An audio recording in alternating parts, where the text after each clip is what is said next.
So we've already established off camera or off record, off the record, but I'm going to tell everybody you're in Maryland.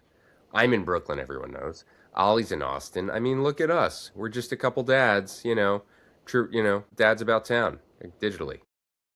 Yeah, yeah, we are. We're covering Dads a lot of and bases. granddads about town. Yes, yes. Yeah, it's crazy. I think you're our first granddad. Is that so funny? You don't That's even true. say grandpa. Yeah, right?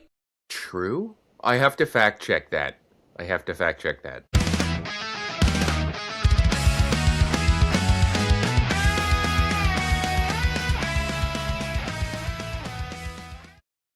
So I Pretty laughed impressive. because you asked Scott to what are the age of my kids. Mm-hmm. Mm-hmm. Mhm. Remember my response?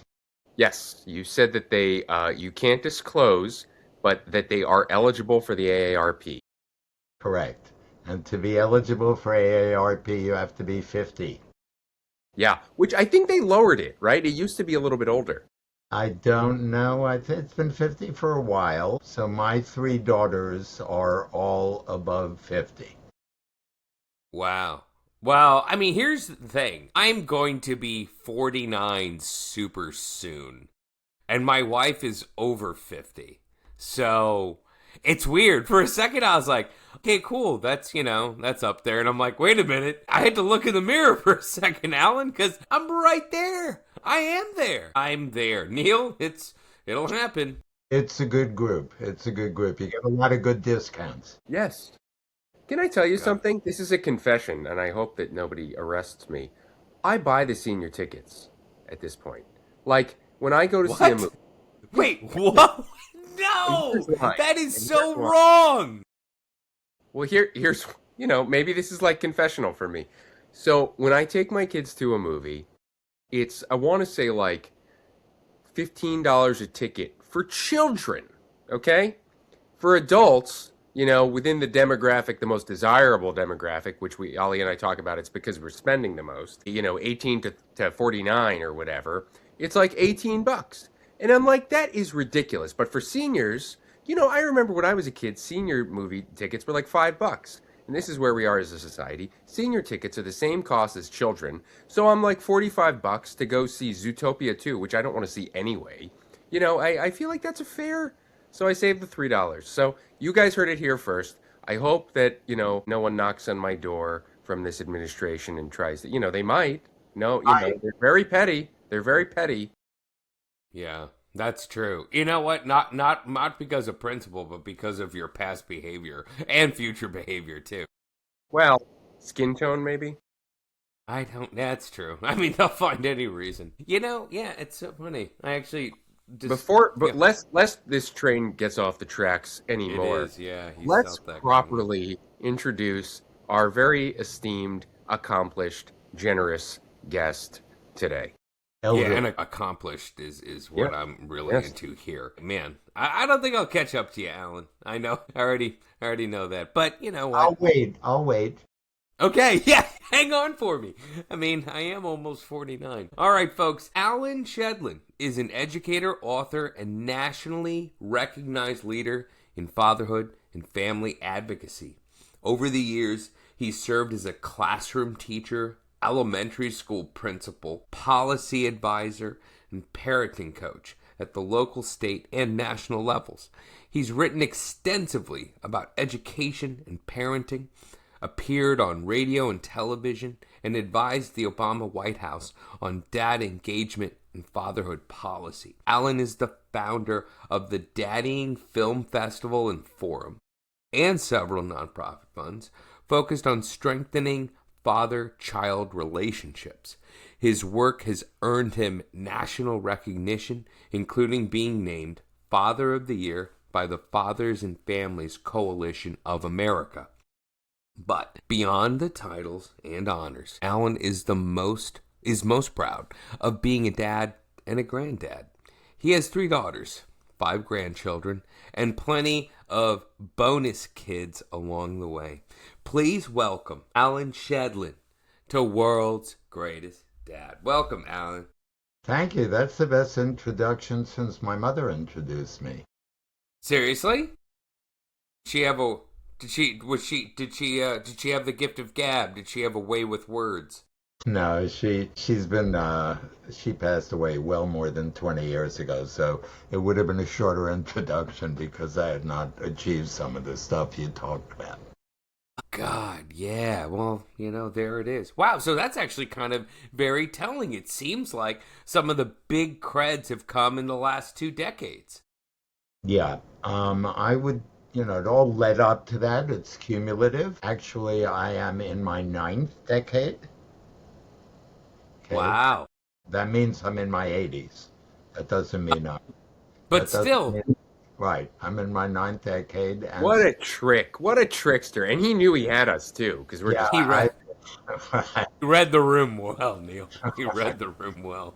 but I would say that that's so far, almost midway into it, is one of my most productive decades.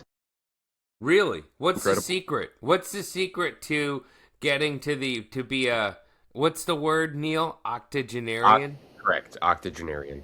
Yeah, Just from the hip, baby. you could call me Methuselah if you want. Some people do. Wait, what is it? Methuselah? What's that? Neil, you don't know? I don't know. Two people You now. know, I was an English major. I probably should. Again, we're. He's referred to in the Bible as the oldest man. He was like 900 years old. So Seriously? he's Yeah, like Gandalf or Dumbledore. something like that. Jesus. Yeah, Right. yeah, That's a different Bible. yeah. Well, yeah. To some, it's funny. Age is such a funny thing, and we talk about it a lot because we are men in our 40s. And what else are we going to talk about? Parenting. Yeah, also that. I am 40, but I'll be 40. I'll be 41 in a few months. Ollie's going to be 49, and it is, and we established, I live in Brooklyn, New York, a very hip neighborhood. And I am at that stage where, Alan, I'm not quite old, but I'm not quite young, and I'm in this nether world, of 20 somethings who look at me, or don't. I'm invisible. They see through me, and yet, and then I was talking to a friend's father, who's probably in his 70s, and kind of remarking on this about, yeah, I'm getting up there, and he was like, oh, you're at death's door, and he was like, get out of here, you are in your feast. This is it, baby. This is the prime time. So, let's just ask, like, what advice do you have for us so that we may be so lucky to be 85 years old, or almost 85? I don't know. You said you're in the middle of this decade, and kind of keep the gravy train going, keep the accomplishments coming. How do we do that, and then still be good dads? Because that's also kind of why we're. Yeah. So, first of all, I have a favorite word, which refers to what you're just talking about. The word is neoteny. Neoteny. And if you know what that means, you'll be the only person I've ever shared it with who knows what it means. So it means the retention of childlike qualities into adult life for improvement of the species. And what it tells us is that as we get older, we tend to lose, and I said childlike, not childish, so we tend to lose the childlike qualities of being willing to make mistakes, to ask questions, to take chance, to be silly. Just be in awe of a sunrise or a sunset. And as we get older, we tend to lose that. So the longer we can hold on to that, I think the better off we're going to be. So that's part of. I wouldn't say there are any secrets. I guess I'm lucky to have good genes. I'm fairly careful about what I eat. I stay very active, and when you decide at 80 years old, gee, it's time to start something new, let's create a film festival, and people look at you and say, Alan, do you know how old you are? Yeah, I know how old I am. So I think taking one of my mantras is leap and a net shall appear. Can you say So that this again? Leap. And the net shall appear. Okay. Okay. So Okay, so there are a lot of things in here that I just feel like are really inspiring. And honestly, like anyone I think who's at your age, I think especially for guys like us, Neil, like, we're like, yeah, like what is it that even just on the health front, right? Because look, my dad passed away at 80, right? And he had he was someone who was a physician who had some ideas about good health and whatnot, but he had numerous heart issues, heart attack, stents, quintuple bypass, all this stuff. So, a lot of us are motivated by fear of death. Tell us about, some of the habits, maybe the things that you started young, maybe some of the things that you picked up later that got you to where you are right now. Like in your 80s, I assume.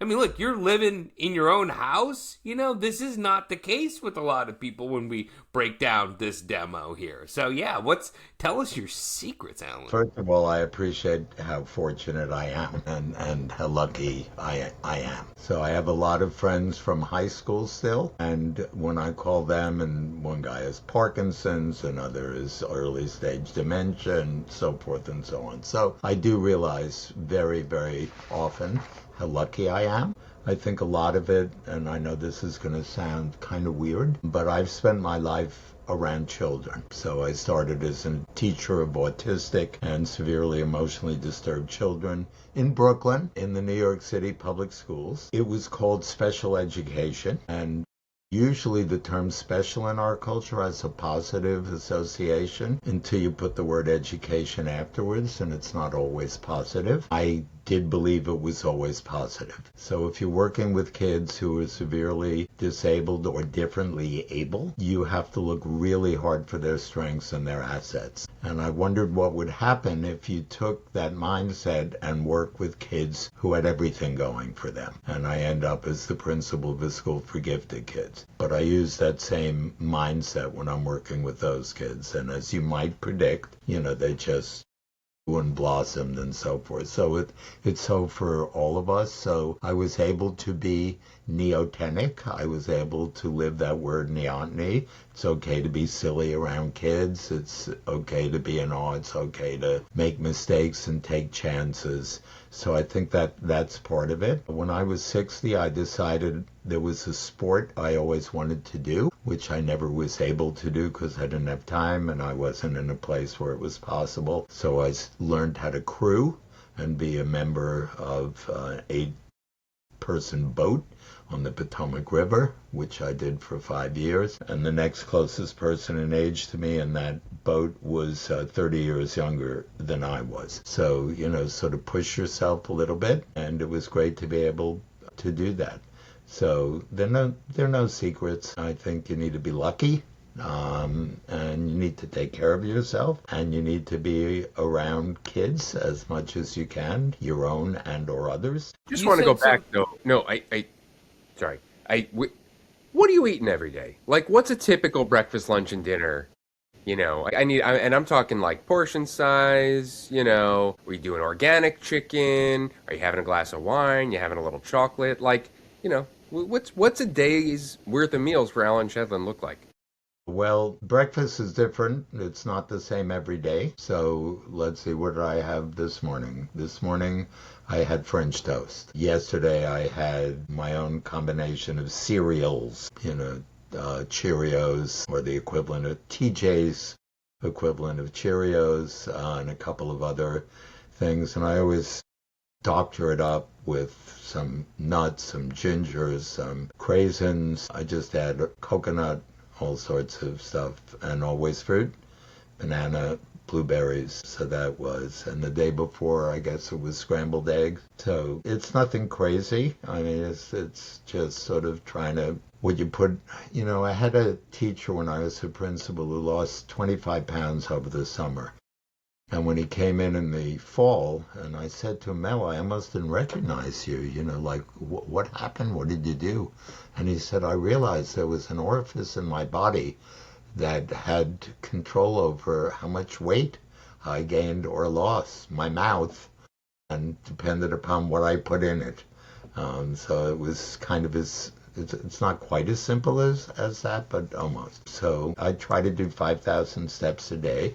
I'm not compulsive about it. This week it's because we had the film festival on Friday and Saturday. I just got my Fitbit stats and was closer to 1,000 steps a day during the week. So again, not compulsive about it. Try not to sit too long. I guess that's about it.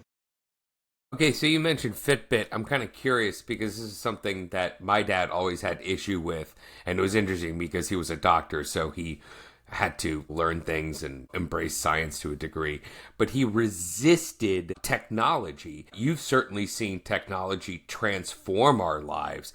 How do you stay abreast on this stuff? Like, like have you always just been curious, tech curious? Have you ever had resistance? I don't know. Yes, I'm basically a tech phobe, but you see, I have five grandchildren, so they don't tolerate that. Yeah, so they're 19 to 28. So my grandchildren are old too. And so, I've resisted texting them. That's their preferred way of communicating. So I've now learned to text.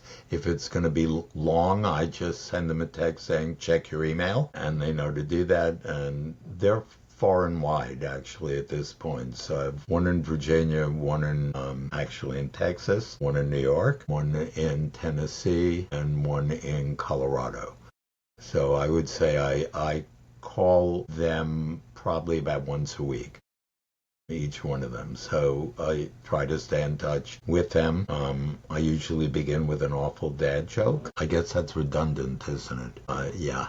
And I ask them to give me one in return. So, that's some of the other stuff in terms of technology, but I'm a spaz when it comes to technology. I actually just, we do a weekly blog. So it's the Dadvocacy Consulting Group. So we do a daddying blog once a week. I invite each one of you guys to write a blog for us. That would be cool. So I write probably 2, maybe 3 a month. And then Scott, who I know, Neil, you were in communication with. Scott is the editor of that. And we're beginning year 6 of the weekly blog. He's amazing because we haven't missed a week in 6 years, which is astonishing to me. So I recently wrote a blog, speaking of technology, about do you think it would be a good idea if we created an AI daddy? It's actually a very deep question, and it's coming. It's coming. So Where did you land on that? I land on it. So really one of the things I say, so I think there are pluses and minuses. So how about the little girl who doesn't have a dad at home and she says, Daddy, to her AI daddy, Daddy, would you read me a bedtime story? So he can do that. Daddy, would you give me a kiss goodnight? Can't do that. So I think that it's probably, we're not there. I think it's not a great idea, but I know it's coming. So I don't know if either one of you ever heard of an actress named Tilly Norwood. Yeah? This is the AI actress, Ollie, that is very controversial. Yeah, because so completely created by AI. I challenge you to look her up and look at her, and I bet you don't know she's AI. I surely didn't. And agents were fighting over who was going to represent her before they realized that she was AI. Yeah. Yeah. Well, here, let me get on can I get on my soapbox for a second about all this? So, and I will say we are in this age, where we talk about all things relevant to the culture and as they intersect with parenting and being dads and just living as human beings in the year of our Lord, 2026. And I think the fascinating thing for me, and we don't have all the answers. You'd be the first one to tell us, Alan. Like, we're all figuring it out. Who knows what will happen? We're probably might be wrong, but my theory on all of this AI hubbub, is that it's like any other new technology. It's scary and it's interesting and it's exciting and it's going to do some really good things and maybe some bad things. And I think, we often talk about, there is no doubt it's going to revolutionize the way we detect cancer and illness, right? There is also no doubt that it is, at least currently, hampering young students' ability to think critically and learn to write. And yet, we've been around for tens, if not hundreds of thousands of years, and there was a time when the written word didn't even exist, and we still got by. We hunted buffalo, we created civilization. So I don't believe that it's all so linear and that AI is this boogeyman, but I also think that, and I could be wrong, there is no substitute for a human being. And so, like, do you know Esther Perel, the marriage expert? I don't.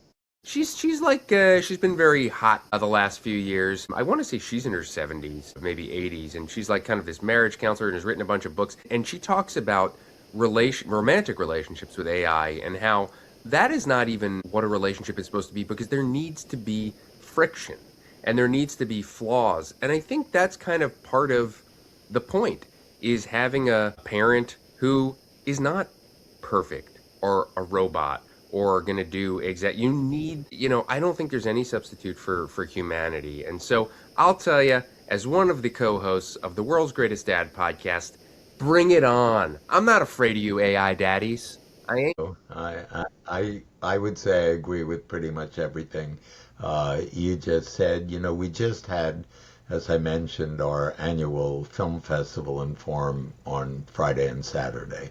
It was our fifth one. The first one we did was only virtual. We had no idea, what was going to happen.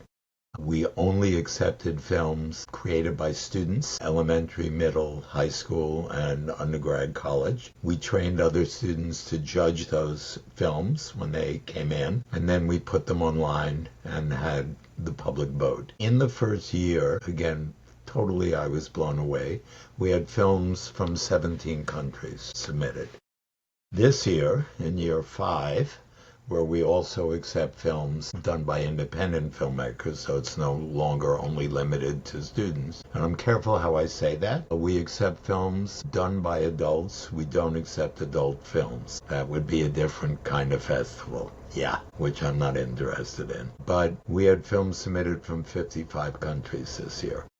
And what that tells me is pretty hard to identify who's the world's greatest dad from the world, but it's pretty remarkable that it's both very complex, obviously, but also universal interest to people. And the issues that come up are amazing in the film. It was an amazing festival this year. We did it at American University in Washington, D.C., so it's about 4 miles from where I live. 2 years prior to that, the 2 years prior to that, we did it in Philadelphia. And the first year we did a live one, we did it in... Why film? Why did you decide on, a film festival as the medium for fatherhood and being a dad and kind of, obviously this is a space you've been passionate about for a really long time. Why did you decide to kind of create this film festival as a way to push it forward? It was an accident, a bit of an accident. It was based on a rejection. So when I was sort of finished with the field of education professionally, as you outlined, Ali, from classroom teaching to being a principal, then I created and ran for 10 years something called the National Elementary School Center. It was located in East Harlem. And it was... A 501c3 is the IRS designation for a, quote, nonprofit. I don't use the term nonprofit. I use the term social profit organization because it's better to describe ourselves by what we do rather than what we don't do. So we don't make a financial profit, but we make a social profit. Anyway, so after 10 years of that, I was kind of burned out, because I had to spend about 85% of my time raising money to keep it open. I wanted to spend 85% of my time on the programs, so it was backwards in my mind. I had no idea what I was going to do after we closed it. And a family friend talked to my 3 daughters, who were in their early at that point. And she came to me, she said, I know what you're going to do. You're going to write a book on fatherhood, because the way your daughters speak about you, And I said, fathering isn't a book. And she looked at me. I said, fathering is a paragraph. It's a one-time biological act requiring nothing more than a shot of DNA, and that's a paragraph. So I don't like criticizing without offering an alternative, and so I came up with the term daddying, which is where fatherhood and nurturing intersect. And as you know, I don't know how old your kids are, but it's a lifelong process. We're learning that. My daughter just turned 8 yesterday. My son is 5.5, and Ollie's got a 14-year-old. Yeah. 14. Yeah, so here are my three daughters, all eligible for AARP, and I'm still daddying, but I'm also granddaddying, which is a lot easier, by the way, a lot easier. Yeah, so there are, there are really no secrets, there are no shortcuts, but just back to the film festival for a minute, and you said, how did I get to the film? So I set out to figure out how would I write a book about daddying. I had no clue. I had written a lot in education, but I'd never written anything about being a dad. So of course it made sense to reference myself as a father, and then to reference myself as a son, as a grandson. And then I remembered that a 4-year-old in pre-kindergarten came into my office, principal's office, and said, what does a principal do? And of course I thought, he's 4. He has no clue what a principal does. And I said, Billy, I'm going to tell you what a principal does, but I'm really curious. What do you think I do? And he stroked his chin like he was a wizened old man, and he said, I think you're kind of like the daddy of the school. And I said, Billy, that's the best definition of my job I ever had. I know why I'm exhausted now every day, because there are 515 of you. That is, so I started doing, if you think of dadding as a product, let's say you think of a toaster as a product and you want to improve your toaster, or you want to improve a car, or you want to improve anything. Best way to do that is to talk to the consumers. So the consumers of dadding are children. So I did 28 focus groups in 3 countries and started talking to kids about, if you could create the most excellent dad you could imagine, what would he be like? And then I moved from the Connecticut and New York area down to DC area, and I got, and she said, pretty good outline. Have you interviewed dads? No. Why not? Too obvious. She said, that's cute, go do it. So I have now interviewed, that was 30 years ago. So I've now interviewed 205 dads from 20 different countries, ages 16 to 104. Every socioeconomic, ethnic, religious group you could imagine, and maybe some you can't. At that point, I thought a pretty good outline for the book. And the agent shopped it around, again, 30 years ago. And all 8 publishers said exactly the same thing to her. Best book proposal we've ever seen. Perfect guy to write the book. But men don't read. Men don't buy books. No book on fatherhood has ever been a bestseller. And no one ever heard of him. Sorry. There's a giant irony. There was a bestseller 30 years ago. Written by Bill Cosby. Yeah, you know that, Ollie? You remember that? Yeah. Read that book as a child, and I grew up, I was born in 77, so the Cosby Show was, there were so many things about it that resonated beyond it being the most popular show on TV, it them being, to a degree, from my point of view, I grew up with Michael Jackson, so to see successful black people in entertainment, were basically, it was all intertwined. You know what I mean? It was you can't, Michael Jackson, Bill Cosby. You're yeah, that's the top tier. Obviously, there was the fallout later, but, yeah. And I freaking read the book. I was 8, and I read a book about fatherhood, which is bizarre, That's how popular that book was. His picture was on the cover, and he was at the height of his fame before his infamy, and he was referred to as America's dad. So anyway, I didn't have a chance to talk to the publishers, so it was all through the agent. And it was basically the marketing department that made the decision. So here I had done, the focus groups over 3 years. At that point, probably interviewed about 40 or 50 dads. And a lot of what I heard was a soulful sadness. And I call it the bookends of daddy yearning. And what it refers to is fathers wishing their dad had been more involved in their life, but also them wishing they were more involved in their children's lives.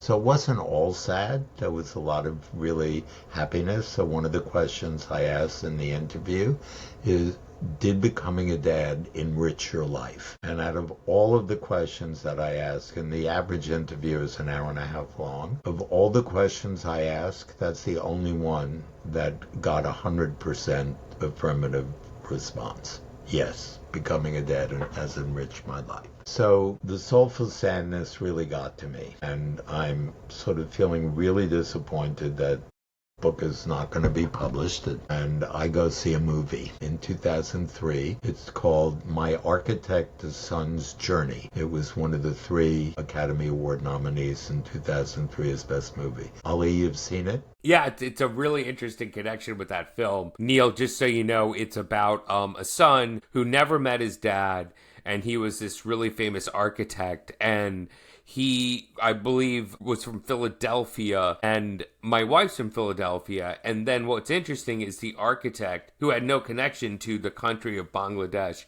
he designed the government parliamentary building in Bangladesh. And so my wife, girlfriend at the time, was like, oh, we should watch this movie.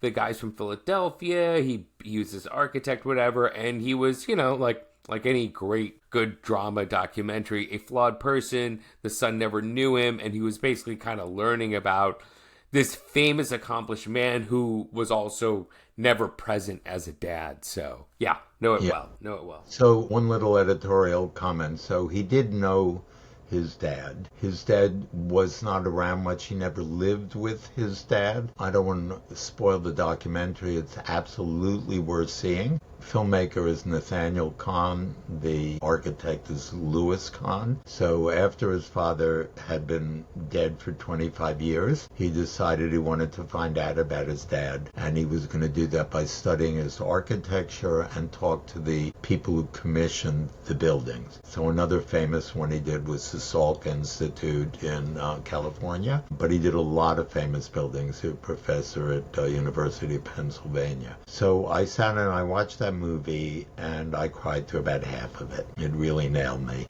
And I understood quickly why it got to me as much as it did. And I remember thinking at that moment, I wish my father was sitting next to me watching the movie with me, because we could have talked about issues that came up in the movie that were similar to some of the issues we had that would have been hard for me to bring up, except that we could talk about the movie. And that was where the idea for the film, using film that way, that's when it came. So that was 2003.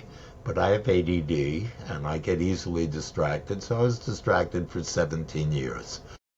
And I did programs all over the place for dads under the main rubric, helping fathers become the dad they want to be. In penitentiaries, in Native American pueblos, with veterans groups, at the World Bank, Head Start centers, and so forth. And 5 years ago, the last day I shaved, there was this old guy looking back at me in the mirror while I was shaving. He said, "Hey, buddy, you ain't getting any younger. What happened to the idea of using films that way and creating a film festival?" And so that's why films, and that's when. Would I have had guessed 5 years ago that we'd have films from 55 countries? Absolutely not. Blows me away. Lord only knows what it'll be next year. You're invited, by the way, January 29th and 30th in Washington, D.C. at American University. Get it on your calendars and submit a film. Make a film with your kids. Okay.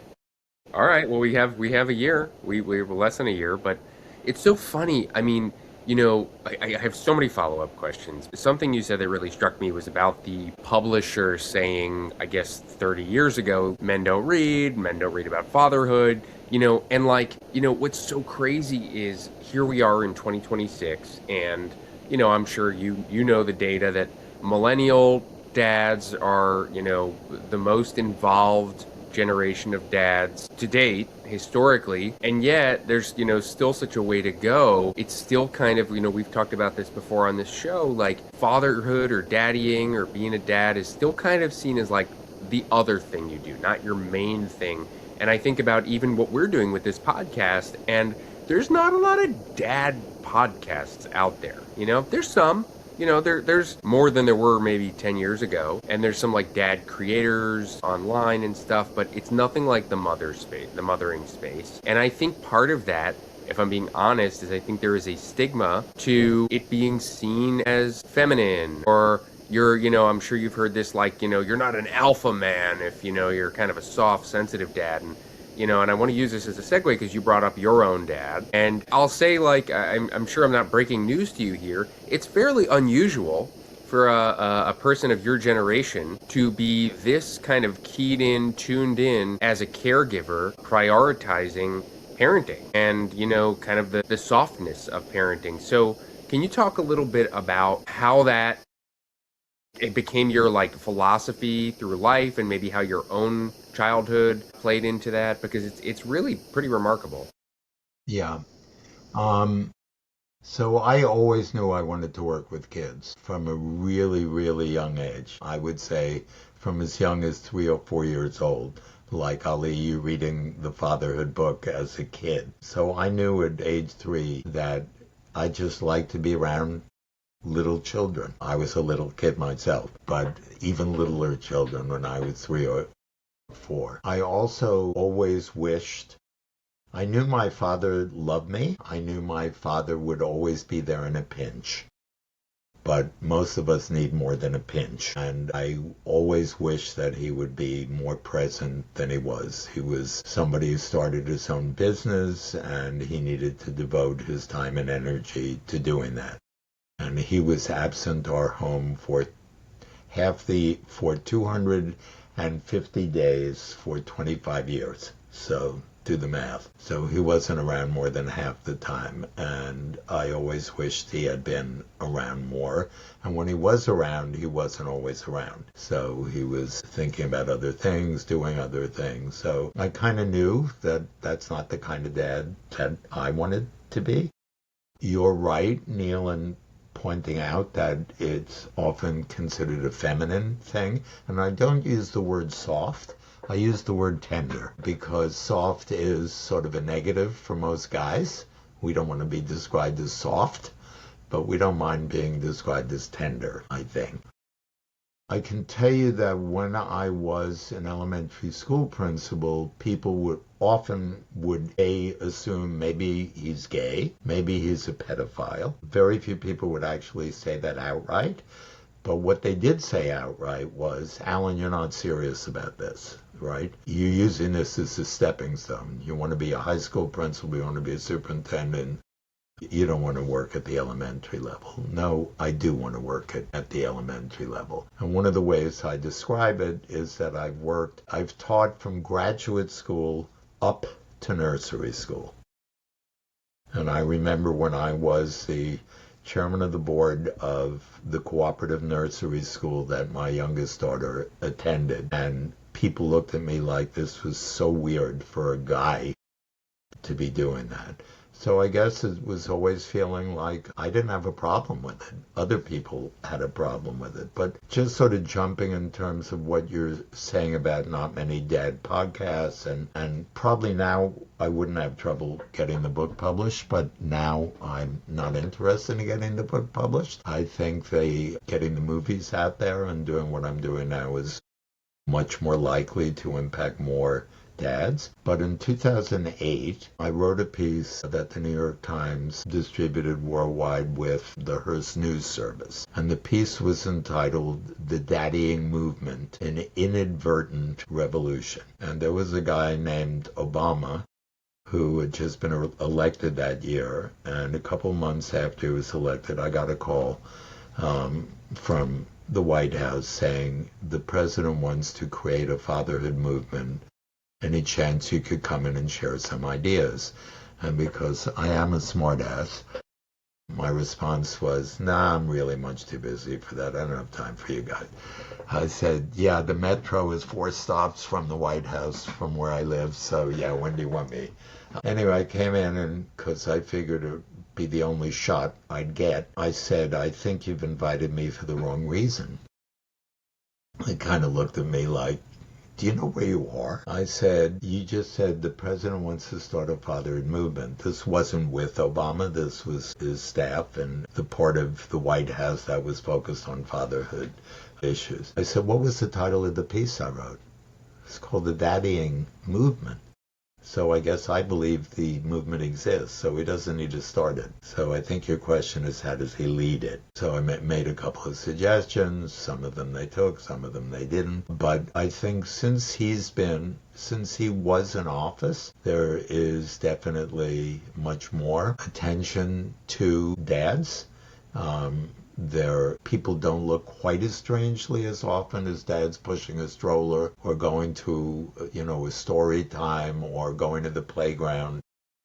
My oldest daughter, I was living in New York City, and I went to Central Park and took her to the playground when she was 1. And the mother looked at me when I walked in. There was no guy in the playground. And she said to me, "Oh, were you babysitting today?" And because I do have what I refer to as my inner New Yorker, so I seem kind of calm and nice, but there is a part of me that can respond in kind. So I just looked at her and I said, "No." Or you. So yes, we've come a long way. Now we do see dads in playgrounds. Now we do see dads in all sorts of other ways. So has it happened fast enough? No. But is it happening? Absolutely. Absolutely, it is happening. And I think that's very encouraging because it's not only.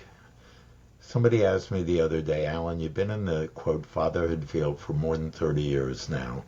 Do you think you've made a contribution?" And I said, "That's a fair question. I've never thought about it before." And then I realized that when I thought about it as a result of my interviews with all the dads, I think the contribution that I've made is that I've focused on what's in it for the dads. So everybody knows when dads are involved in a positive way, all measures of social well-being go up for children and families.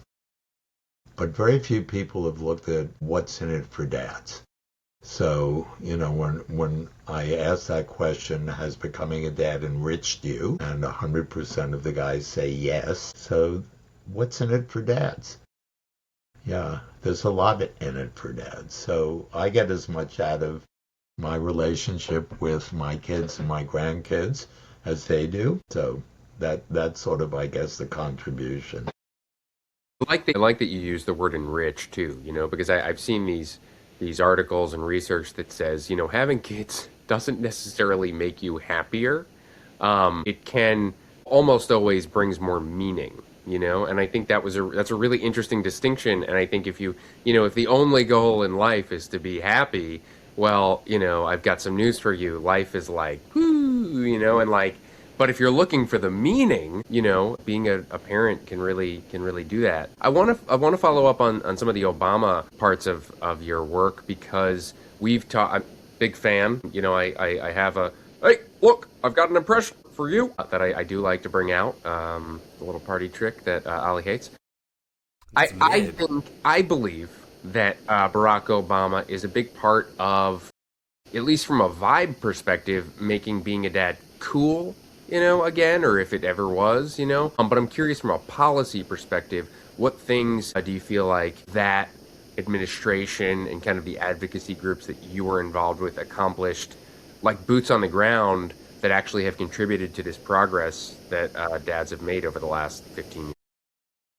I think there are a lot of things. It's, when I talk about an inadvertent revolution. So, when you think about, and I think what gave birth to the revolution, that's where the inadvertent comes from, was the women's movement. So the women's movement back in the early 70s sort of forced men to play a bigger part in their families and have a larger role. But if you think about the women's movement, you could probably identify who are the leaders of the women, who were the leaders of the women's movement.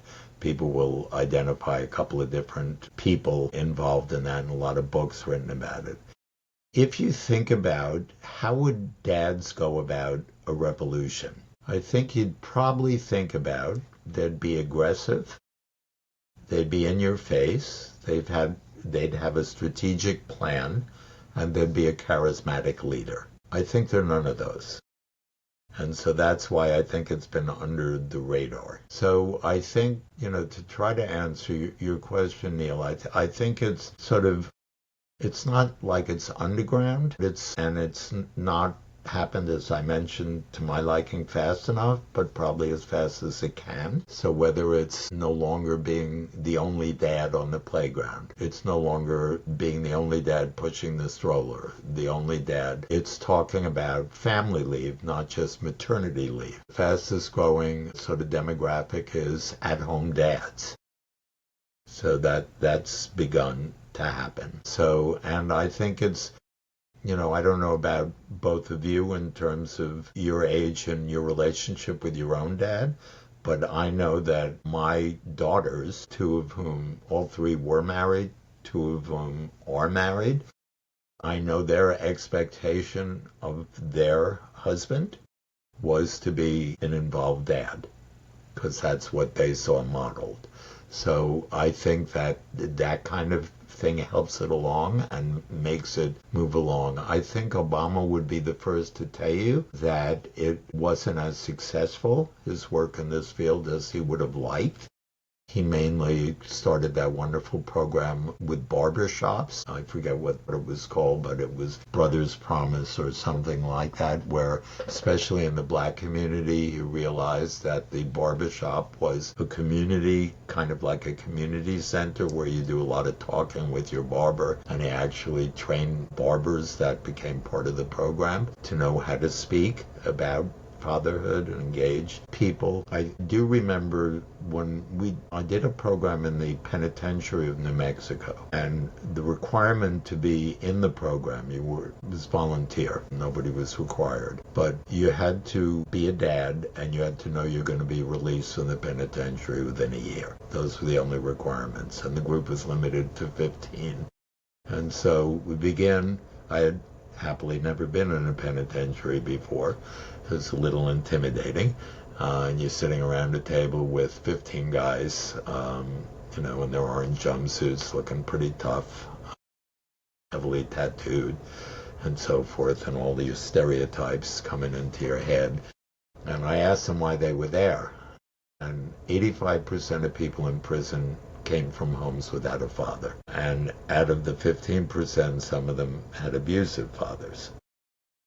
Not much of a surprise. So they said to me, well, we came because we're getting out in the year and we have no clue what to do. And we're doomed. I said to them, I think you guys know my neighbor. And they're looking at me like I'm nuts because they know I'm living in the D.C. area and we're in just outside of Santa Fe. I said, I know you guys know my neighbor. How could we know your neighbor? You're from D.C. I said, let me give you his address. Now they know I'm nuts. And I say 1600 Pennsylvania Avenue. Nobody has a clue. I'll give you one other hint. He lives in a really big white house at 1600 Pennsylvania. You talking about Obama? Yeah, I'm talking about Obama. How many times did Obama see his dad in his life? When he was 9. So he spent a lot of time with his grandfather. His mother did get remarried, but that dad wasn't much in his life either. So the point of mentioning that to them is he could have given the same answer. How should I know what to do? I'll never be a good dad. I didn't have a role model. But we know he's a pretty damn good dad, right? So you don't have to have had a good model. Sometimes having a really bad model or no model at all allows you to create what you wished you had had, the dad you always wished you had had. So I think as far as specific legislation and stuff, not too much. And he wasn't really the first. Sort of ironically, Clinton and Gore both talked about a lot about daddying. I think it was under their watch that family leave as opposed to maternity leave.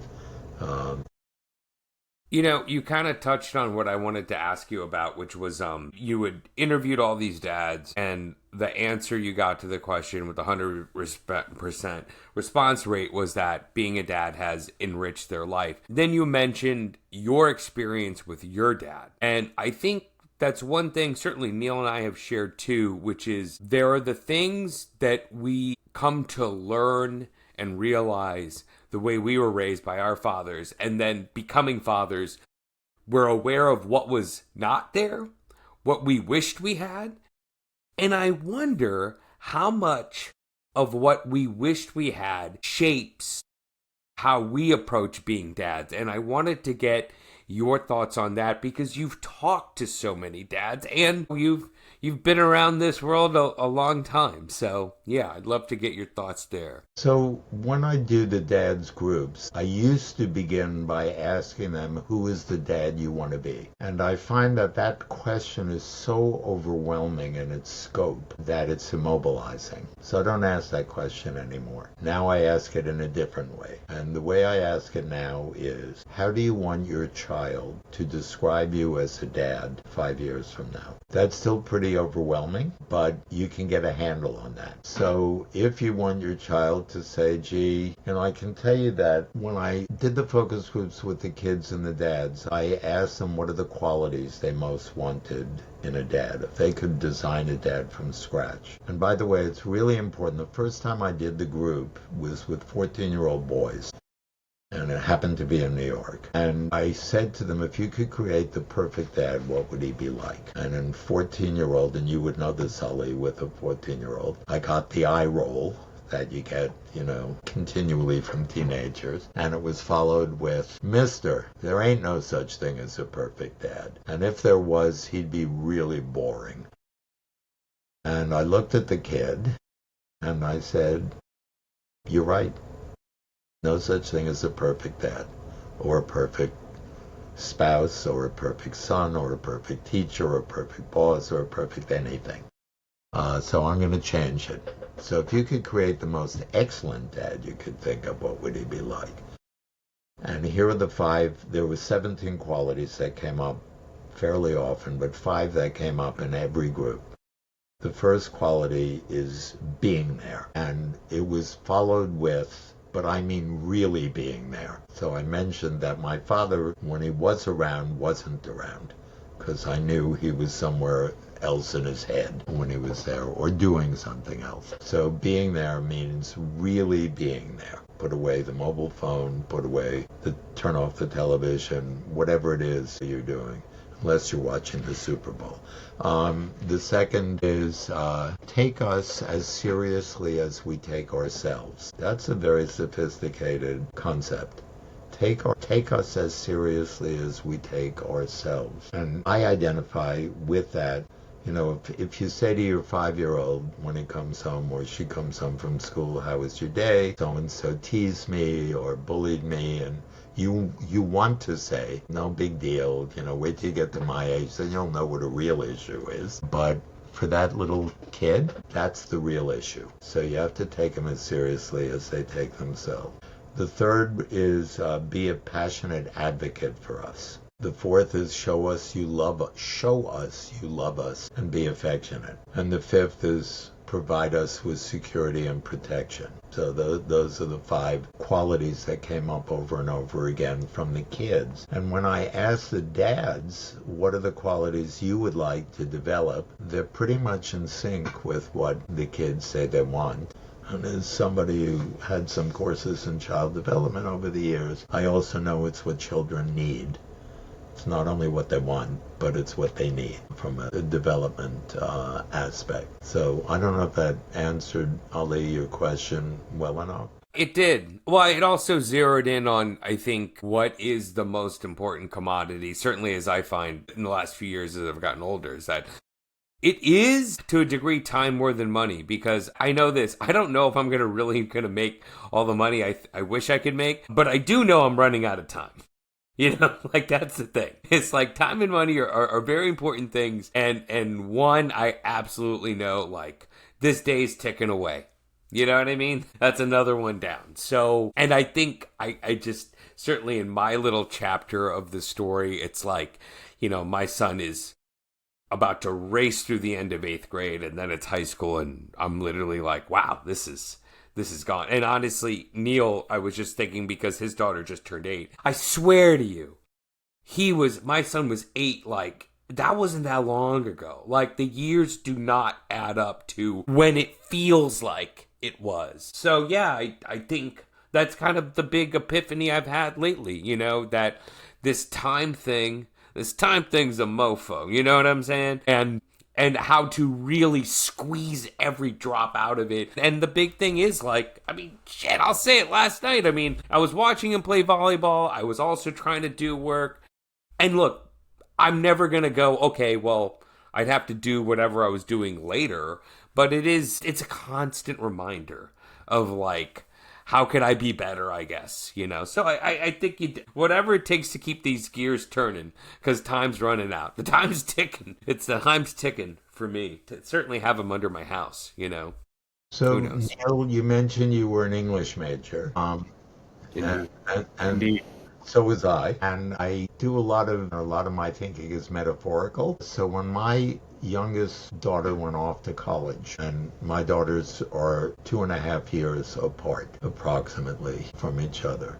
I remember being shocked that it felt very sudden, like you were saying, Ali. It felt very sudden that they were all gone.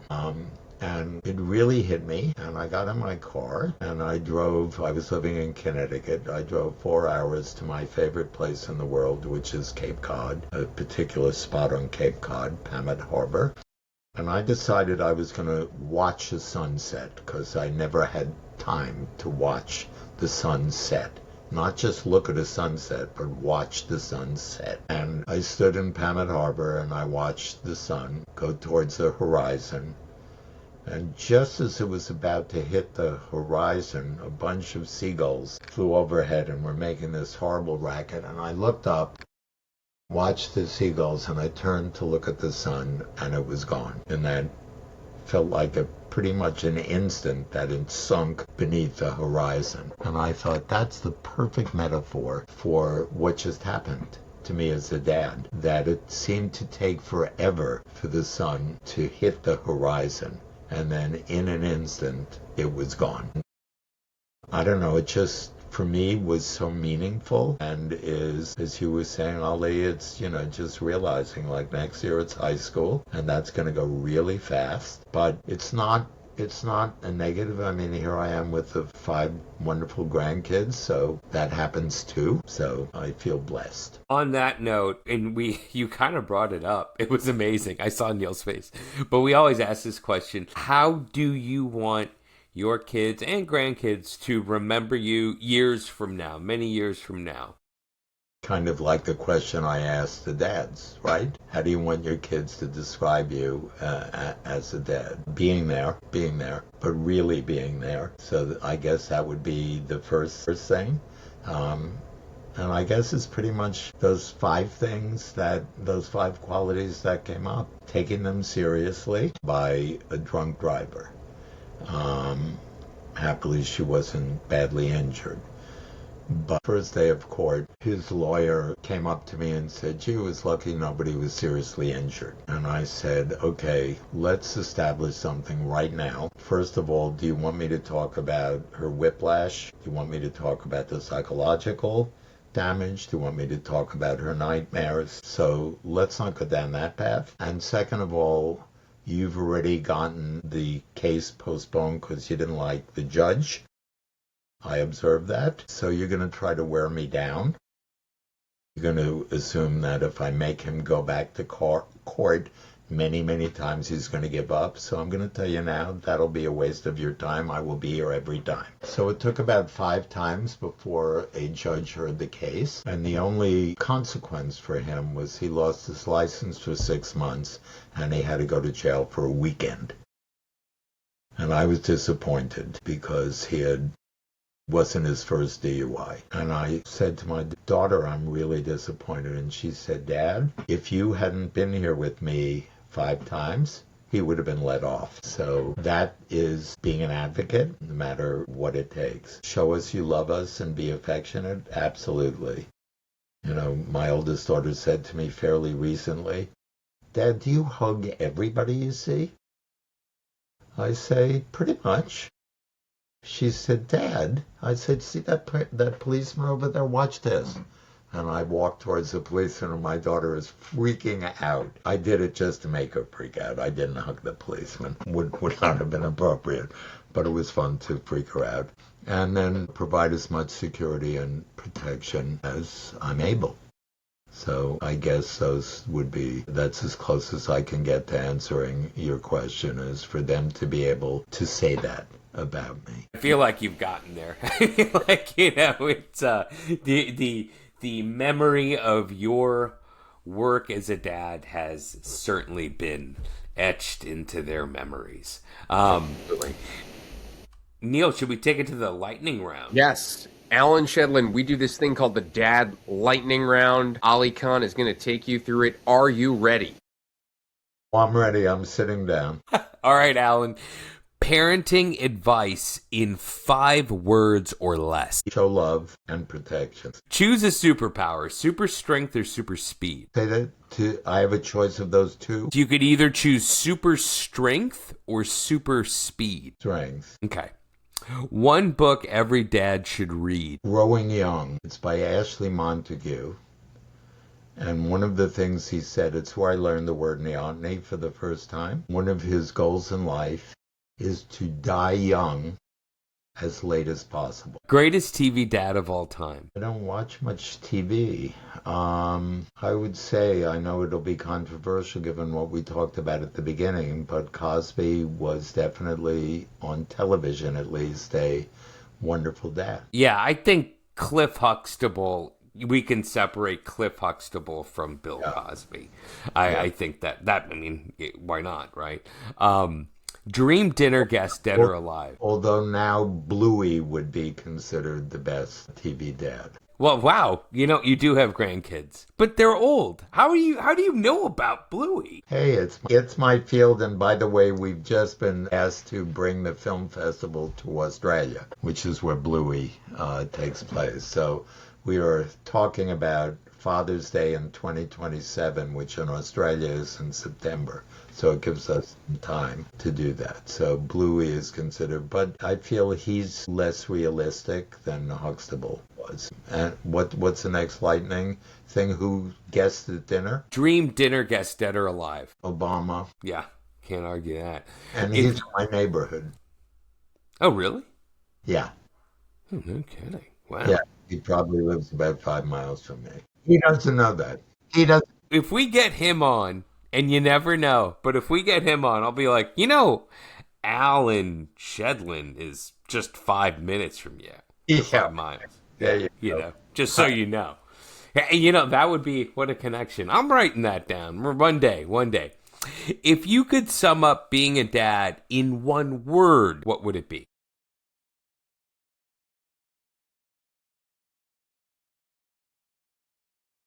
Yes, love. Favorite movie to watch with the family? Well, it depends what age the family is. So now I would say with the family at their current ages, it would be My Architect, The Sun Journey, that very first film. Earlier, it might have been Wizard of Oz. That's interesting, though, because it is, you bring up an interesting perspective of when your kids are adults, right? And how that changes it all. Favorite book you read to your kids growing up? The Little Engine That Could. Well, this is going to be tricky, but we may have to go back a few years. Maybe it's the same answer. Favorite book to read to your grandkids? I assume you're not reading to them currently. Well, what's very interesting about that is that every year they insist on my reading The Night Before Christmas to them on the night before Christmas. And last year I decided, not with my kids, but with my grandkids, and the 3 that were with me at the time were 19, 23, and 25, and they still wanted me to read that to them. But this year I said, we're going to alternate reading pages. So I'm going to read page 1, you're going to read page 2, and we read 3 and 4. So we read it collectively together. Morning ritual you never skip? Brushing my teeth. There you go. If you want to get to the 80s, there you go. Got to take care of the teeth. Let's talk music. What are you jamming out to? What album is being played the most at your house? Or iTunes playlist or Spotify or whatever you got going on over there? Well, I don't use that, but I know what it is, but I don't use it. So I don't have a playlist. It depends what mood I'm in. It would be, I actually don't. So there is a Hawaiian singer who does the best version of Somewhere Over the Rainbow imaginable. I can't pronounce his name. It's like 47 syllables long, but I can send you the name of it because I have it in another room, but I can send it to you. And I alternate between things. I often just have classical music on in the background. Depends what my state of mind is. Sometimes I need complete silence, and sometimes I need classical music just in the background to sort of calm the craziness that's going on in my head. But if it was just choosing to sit down and listen, would be probably that. I don't know if you ever heard of Edith Piaf, a French singer, but I also listen to her a lot. Yeah. And our very last lightning round question, Alan, the best part about being a dad, what is it? Well, it goes back to the same bit of advice, and that's being there. That's the best part, is being there. This has been a real pleasure. I will tell you honestly, like there is something in here that it pulls at something that makes me think about my own dad, and it makes me think about a wish I still have, which is the idea of having him around more for my kid. So it's been a pleasure, real pleasure, Alan. Neil, take us home. Allan Shedlin, you are the world's greatest dad. Thanks for doing it, Alan. Thank you very much, and thank you for doing your podcast. The more of these there are, the more the word gets out, the more we talk about being a daddy, the better the world is going to be. Yeah.